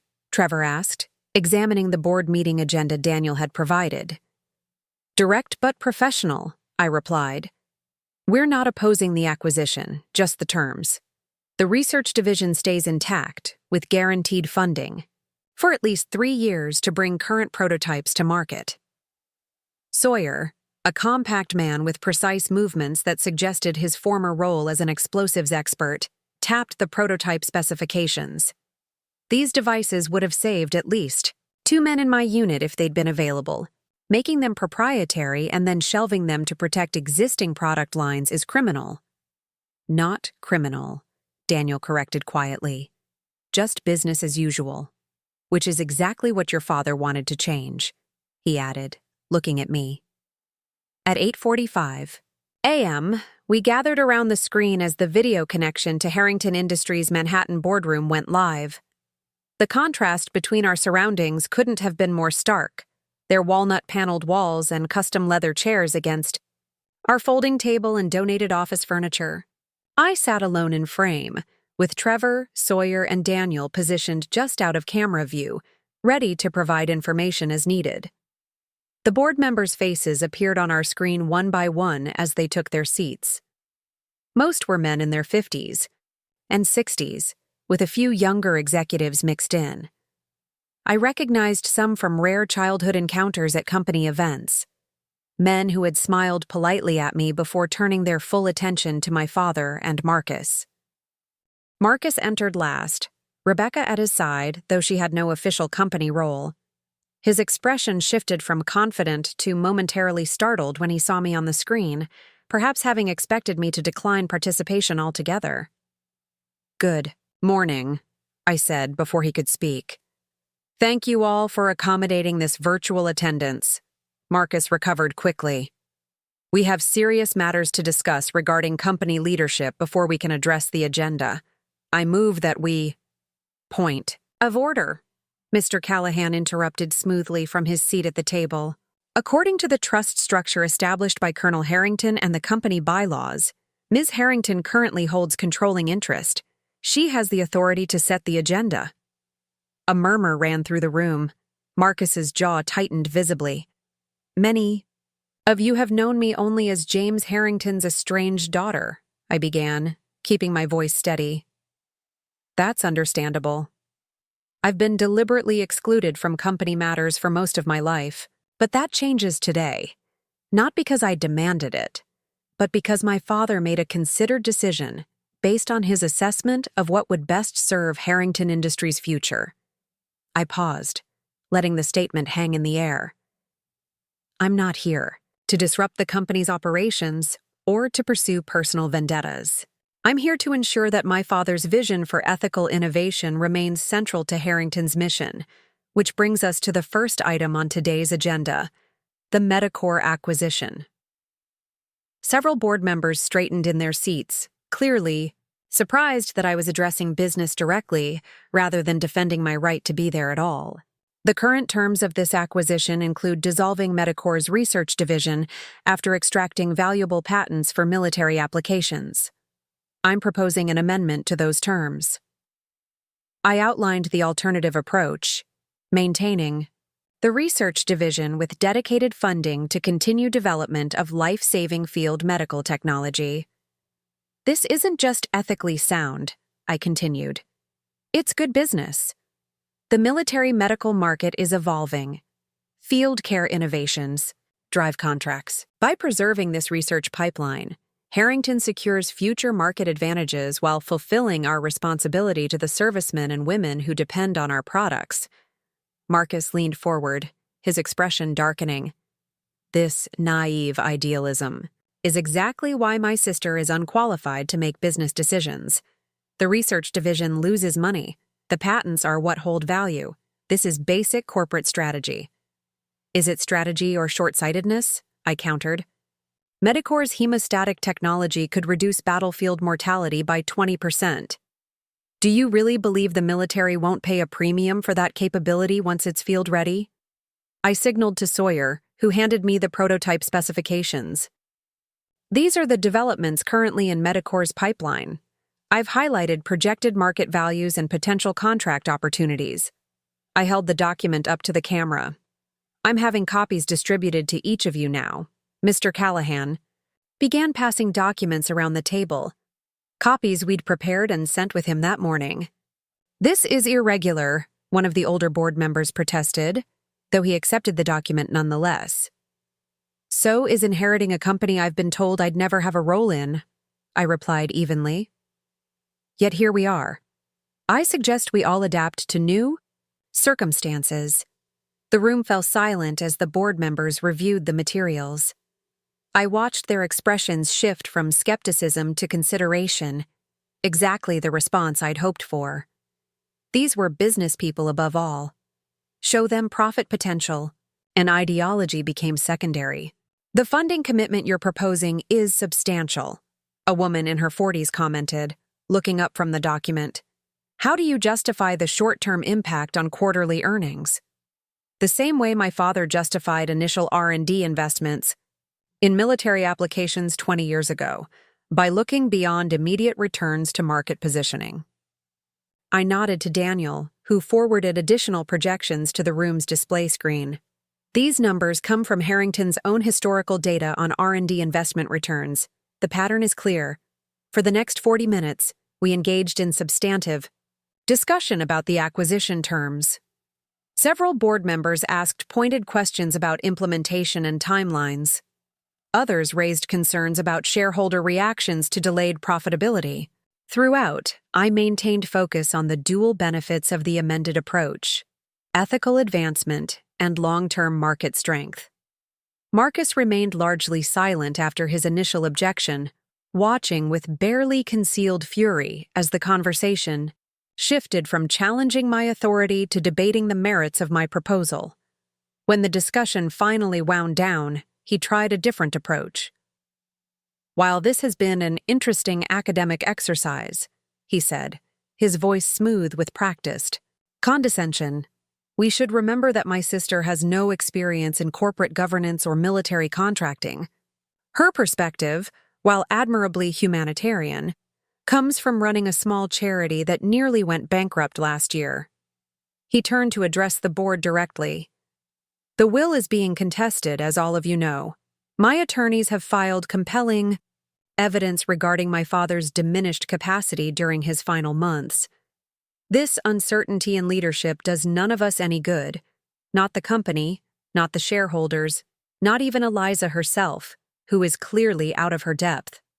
Rebecca nodded supportively at his side, her expression a perfect blend of concern and resolve. "In the interest of stability," Marcus continued, "I propose a compromise. I will withdraw my legal challenge if Eliza agrees to take a non-executive role, perhaps heading a new charitable foundation funded by Harrington Industries. The company leadership would remain unchanged, ensuring continuity and market confidence." The offer hung in the air, reasonable on its surface, completely undermining in its substance. Before I could respond, a new voice entered the conversation. "Believe I might have some relevant perspective here." The boardroom door had opened to admit an elderly man in a wheelchair, Dr. Morgan Chen, his white hair contrasting sharply with his immaculate dark suit. Daniel straightened beside me, clearly surprised by his father's physical presence at the meeting. "Dr. Chen," Marcus acknowledged stiffly. "We weren't expecting you." "Clearly," Dr. Chen replied, wheeling himself to the table. "I thought my physical presence might be valuable today, given the questions about Colonel Harrington's mental state during his final decisions." He placed a sealed envelope on the table. "This contains my complete medical assessment of James Harrington's cognitive function throughout his illness, along with recorded sessions where he explicitly discussed his reasoning regarding company succession." The envelope sat in the center of the table like a grenade with its pin removed. No one reached for it immediately. "Additionally," Dr. Chen continued, "as a named trustee of the Harrington Family Trust and James's personal physician, for 15 years, I feel compelled to address the misleading characterization of Eliza Harrington we just heard." Dr. Chen's gaze swept the boardroom, his expression holding the quiet authority of someone accustomed to delivering difficult truths. "James Harrington and I spoke extensively about his daughter during his treatment, not about her charity work, though he came to admire it, but about her leadership under pressure. He described watching footage of her in a field hospital during an active firefight, continuing a complex procedure while shells fell nearby." He turned to face Marcus directly. "Your father said, she never flinched, never hesitated, just kept working to save her patient while the world exploded around her." He contrasted this with what he called boardroom bravery, making tough-sounding decisions from comfortable chairs, far from consequences. The room had gone completely still. Rebecca's perfect composure showed its first crack, a slight widening of her eyes, a tightening of her manicured fingers on the table's edge. "As for the small charity that nearly went bankrupt," Dr. Chen continued, "Colonel Harrington was aware of the foundation's financial difficulties. He was also aware that certain loan applications had been mysteriously rejected despite excellent qualifications." His gaze shifted meaningfully toward Marcus. He admired how Eliza mortgaged her own future to keep her staff employed and veterans served. He called it leadership with skin in the game. I watched the board members' expressions shift as this perspective penetrated. These were people who respected my father, who had built careers following his vision. Dr. Chen was offering them a different narrative than the one they'd been fed, not of a dying man's sentimental mistake, but of a strategic leader's carefully considered choice. "James Harrington was a pragmatist to his core," Dr. Chen said, addressing the entire board now. Even facing death, he approached succession planning as a tactical decision. He chose Eliza not despite her different path, but because of it.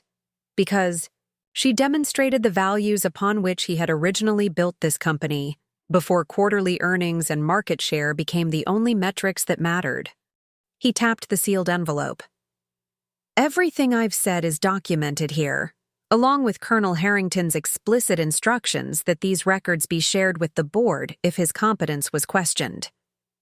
Marcus pushed back from the table abruptly. This is absurd. You were his doctor, not his business advisor. Whatever conversations you think you had were recorded with his explicit consent, Dr. Chen interrupted calmly, as were discussions with his legal team about your management decisions over the past 3 years. The chairman of the board, a silver-haired man named Howard Blackwell who had rarely spoken during the meeting, finally reached for the envelope. I believe we should review these materials before continuing.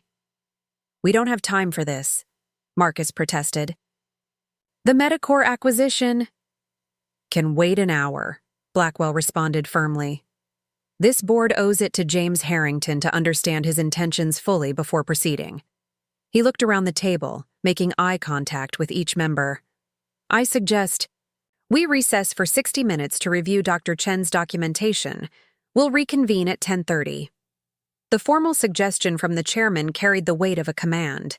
Board members nodded in agreement, some looking relieved at the chance to process this new information before taking positions. As the video feed switched to a meeting in recess graphic, I leaned back in my chair, exhaling slowly. Trevor moved into view, placing a supportive hand on my shoulder. You stood your ground, he said quietly. Your father would be proud. It's not over, I reminded him.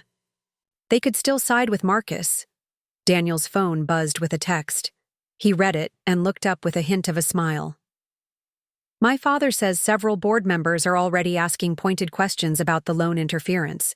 Apparently they're not pleased to learn the company may have engaged in anti-competitive practices against a veteran-serving organization. The hour passed slowly. We used the time to refine our approach based on this new dynamic, preparing responses to potential challenges. When the video reconnected, the boardroom had a markedly different energy. Marcus sat stiffly at his usual place, but Rebecca was noticeably absent. The envelope lay open, its contents spread before Chairman Blackwell. In light of the documentation provided by Dr. Chen and after consultation with company counsel, Blackwell began, the board has determined that Colonel Harrington's succession plan should proceed as legally established. Ms. Harrington's role as controlling trustee is affirmed. He paused, glancing at Marcus, whose expression had gone completely blank. Regarding the Medicor acquisition, we will proceed under the amended terms proposed today, maintaining the research division with dedicated funding for combat medical technology development. A wave of relief washed through me, though I kept my expression neutral. This wasn't a personal victory.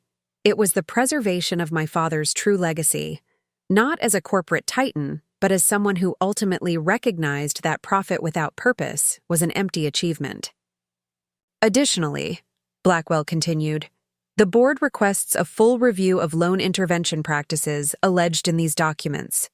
If Harrington resources were used to deliberately undermine competing organizations, particularly those serving veterans, we need to understand the extent and address any ethical breaches.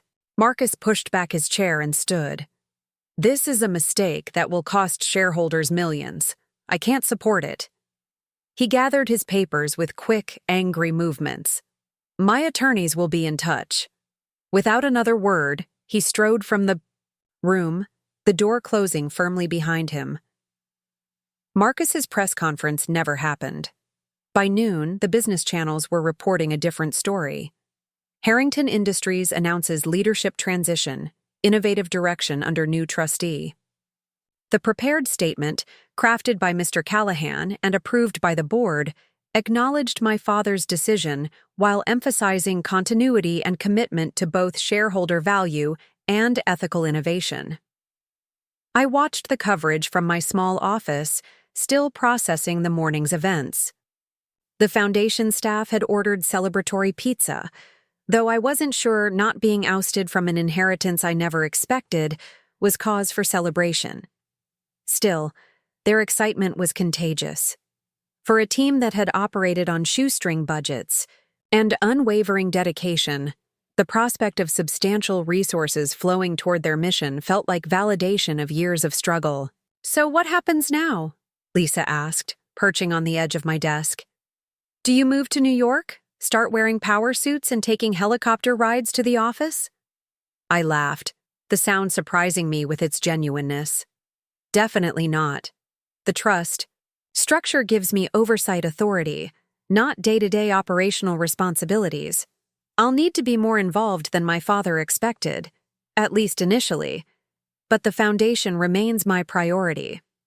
Trevor leaned against the doorframe, arms crossed. "Harrington Industries has what, 10,000 employees? Multiple divisions? You're going to need help." "Already working on it," Daniel replied, entering with his tablet. "Dr. Harrington, you have a call from Chairman Blackwell when you're ready." I nodded, still not used to the formal address. "I'll take it now." The others filed out, giving me privacy. Chairman Blackwell's face appeared on my computer screen, his expression thoughtful. "Ms. Harrington, first let me personally apologize for the board's failure to reach out to you before now. Many of us assumed your distance from the company was by choice, not exclusion." "Water under the bridge," I replied, though we both knew it wasn't quite that simple. "The board has some concerns about operational continuity given these unexpected changes," he continued. "While we respect your father's decision and your role as trustee, there's the practical matter of leadership structure going forward." "I've been thinking about that," I said. "I don't intend to step into a traditional CEO role. That wouldn't serve anyone's interests, least of all the company's. What I propose is appointing an interim executive committee of 3 division leaders who've demonstrated both ethical judgment and business acumen." I outlined my suggestion: a collaborative leadership approach with clear oversight mechanisms and regular reporting to the trust. Blackwell listened carefully, his expression shifting from concern to consideration. "That could work," he acknowledged. "Though Marcus's departure creates a significant gap in institutional knowledge." "Not as significant as he'd like us to believe," I countered. "The division heads have been running daily operations for years. Marcus was more focused on external positioning than internal management." Blackwell's mouth quirked in what might have been grudging agreement. "You sound remarkably like your father, cutting through pretense to the practical reality." After we disconnected, I sat in silence for a moment. The comparison to my father would have once felt like criticism. Now it carried a different weight, a recognition of shared qualities I hadn't known we possessed. My phone buzzed with a text from Aunt Judith. "Heard about the board meeting. Well done." Rebecca called me in tears. Apparently they're headed to the Hamptons' house to regroup. I suspect that means hiding from reporters. I could almost hear Judith's dry tone. I texted back, "Thanks for the notebook. It made a difference." 3 dots appeared as she typed her response. James would be pleased. Not that he'd say it directly, of course. That wasn't his way. No, it wasn't. My father had never been one for direct emotional expression. Even his final acknowledgments had come through letters, videos, and instructions to others, his feelings filtered through layers of formality and distance. Yet something had changed in those final months. The photograph on his desk, the motorcycle, letter signed Dad. The recognition, however belated, of what I had built on my own. A knock at my door interrupted these thoughts. Roy Caldwell stood there, looking distinctly uncomfortable in clean jeans and a pressed shirt, his weathered cowboy. Hat in his hands? "Ms. Harrington, Eliza. Sorry to show up unannounced. Your office folks said I could come back." I rose to greet him, genuinely pleased by his unexpected appearance. "Roy, what brings you to Phoenix?" The colonel had one more instruction supposed to carry out. He reached into his jacket pocket and withdrew a small wooden box, hand-carved with intricate patterns. Said I should give you this once everything was settled with the company. Figured today qualified. The box felt warm in my hands, as if it had absorbed the heat of the Montana sun. I opened it carefully to find a small brass compass nestled in velvet lining. Not a decorative piece, but a working instrument, well-worn and clearly used. I recognized it immediately. The compass my father had carried through Vietnam, the one he'd shown me once during a rare moment of sharing stories from his service. He carved the box himself, Roy explained. Worked on it evenings in the workshop. Said a compass only matters when you're trying to find your way through unfamiliar territory. I ran my finger over the smooth wood, feeling the care in each carved line.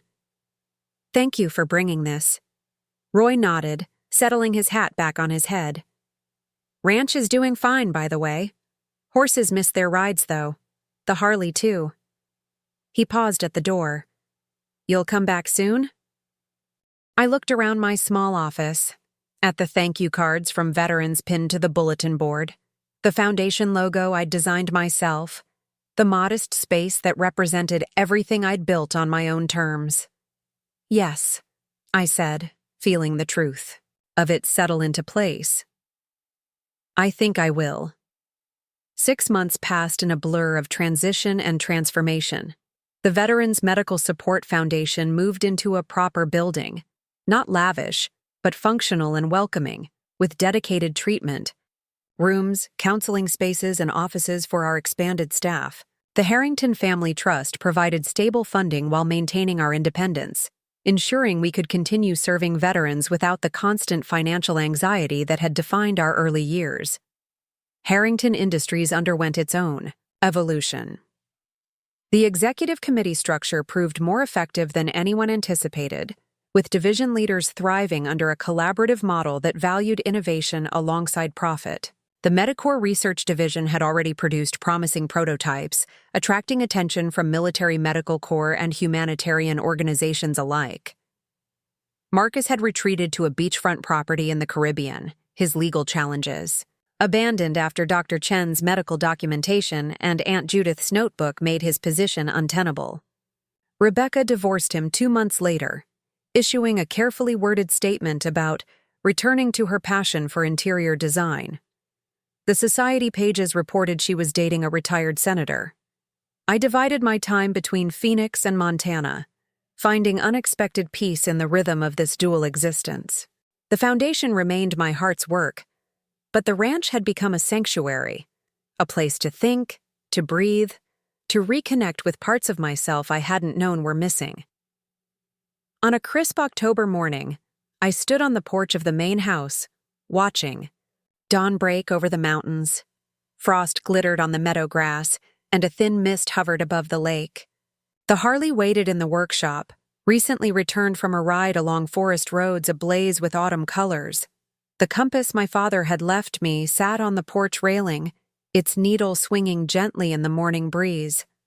I picked it up, feeling its familiar weight in my palm. 6 months ago, I would have viewed it as too little, too late, a token gesture that couldn't possibly compensate for decades of absence and disapproval. Now I understood it differently. Not as an apology or compensation, but as acknowledgement.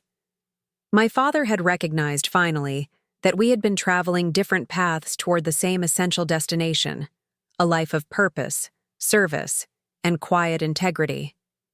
The sound of tires on gravel drew my attention. A rental car approached, and I recognized Aunt Judith behind the wheel. She had called the night before, asking if she could visit, mentioning something about family archives she'd been sorting through. I waved as she parked, noting how different she looked away from the formal family contexts I associated her with. In jeans and a casual sweater, her silver hair loose around her shoulders, she seemed decades younger and infinitely more approachable. "This place suits you," she said, after accepting the mug of coffee I offered. We sat together on the porch, wrapped in the comfortable silence of the mountains. "I brought something you might want to see," Judith said eventually, reaching for the leather portfolio she'd carried from the car. "I found these while clearing out some of James's old papers from the family storage unit." She opened the portfolio to reveal a collection of newspaper clippings, printed emails, and photographs, all related to my military service and medical career. Articles about field hospital innovations, a commendation for service under fire, photos from graduation ceremonies and deployment farewells. "He kept track of you," Judith said quietly. "All these years, he was watching from a distance." I spread the clippings across the small table between us, noting the dates, some going back 15 years, others as recent as my foundation's launch. Each represented a moment when I had believed myself completely alone, severed from family recognition or support. "Why didn't he ever say anything?" I asked, though I already knew the answer. Judith sighed, her breath visible in the cool morning air. Pride, stubbornness, fear of rejection. James was never good at bridging divides he'd created. She selected one photograph, me in my army dress uniform, receiving a commendation. He had this one framed in his study at the New York apartment. Rebecca redecorated twice, trying to get him to replace it with something more family-oriented. He never did. We sat in silence, watching the sun climb higher over the mountains. Not all wounds heal completely. Not all divides can be bridged, especially after death has removed the possibility of direct reconciliation. But in that moment, surrounded by evidence of my father's silent, imperfect attention, I felt something shift. Not forgiveness exactly, but a kind of peace with the complicated truth of who we had been to each other.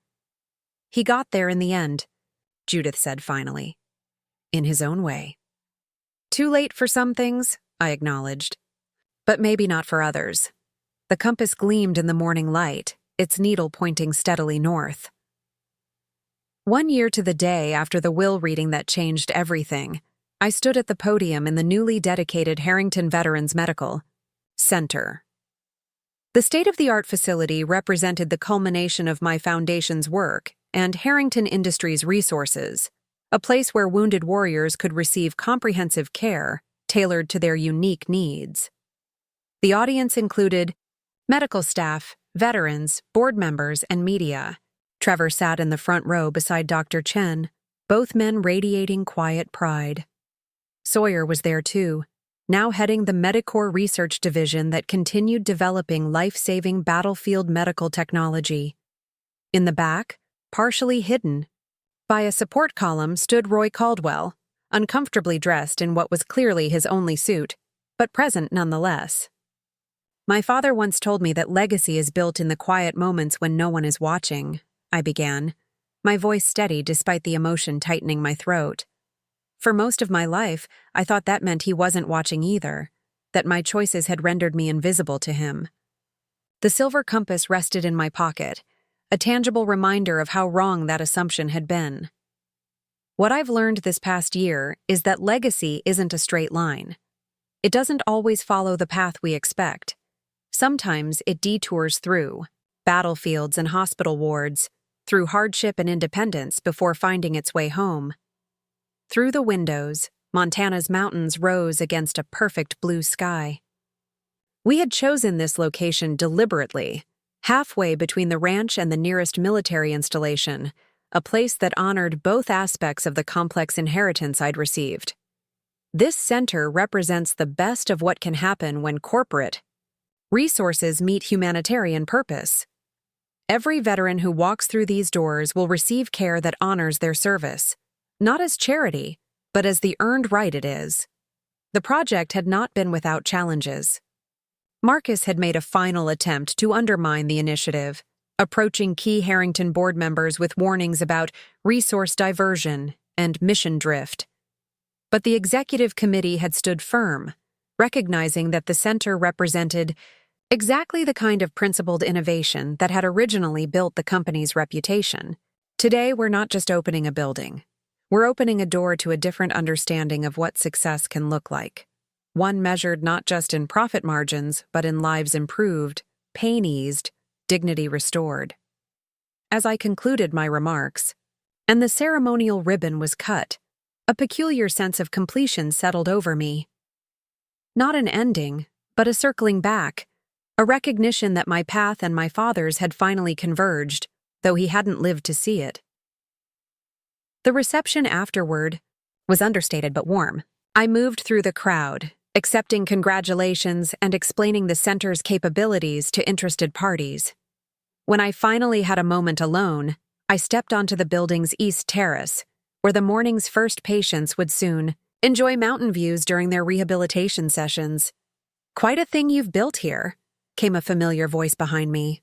I turned to find Aunt Judith, elegant as always in a simple blue dress, a camera hanging from her wrist. "I'm glad you could make it," I said, genuinely pleased by her presence. "Wouldn't have missed it." She gestured toward the main reception area, visible through the glass doors. "I've been taking pictures. Thought someone should document this properly." The parallel to my father's secret collection of clippings and photographs wasn't lost on either of us. "James would have been proud today," she said after a moment.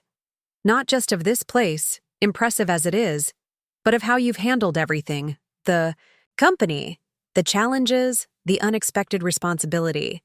I'm not sure he would have recognized the company as it is now," I admitted. The collaborative leadership model had evolved further, with emphasis on ethical innovation alongside traditional metrics. Quarterly earnings remained strong, but they no longer drove every decision at the expense of long-term vision. "He would have adapted," Judith said with surprising certainty. "That's what made him a good commander in the field, the ability to reassess when circumstances changed. It's the quality he recognized in you, even if he came to that recognition later than he should have." We stood together watching the sunlight play across the mountains, two women connected by a man who had shaped our lives in vastly different ways. "I keep thinking about what he said in that last letter," I confessed. "Some breaches cannot be repaired with words or property." He was right about that. Some things can't be fixed, even with all the resources in the world. Judith nodded, her expression thoughtful. "True. But some new things can be built on old foundations. Different, but no less valuable." As if to emphasize her point, a van pulled into the center's circular drive, bearing the first actual patients to the newly opened facility. Trevor emerged from inside to greet them, his prosthetic legs moving with the confident stride of someone showing others what recovery could look like. I watched as veterans, some in wheelchairs, others using crutches or canes, a few bearing the invisible wounds of PTSD and TBI, made their way toward the entrance. Each represented a life in transition, navigating a path different from the one they had originally envisioned for themselves. In that moment, I understood something essential about legacy that had eluded me before. It wasn't a static inheritance, passed intact from one generation to the next. It was a living thing, constantly reshaped by the hands that held it, adapting to new realities while honoring its origins. My father had said I would never inherit a dime. Instead, he had left me something far more valuable, the opportunity to transform what he had built into something that reflected the best of both of us.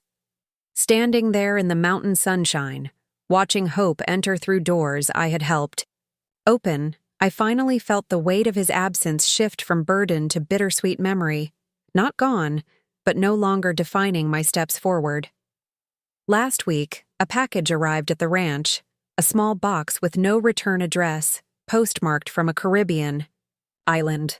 Inside was my father's Silver Star medal, polished to a perfect shine, with a handwritten note.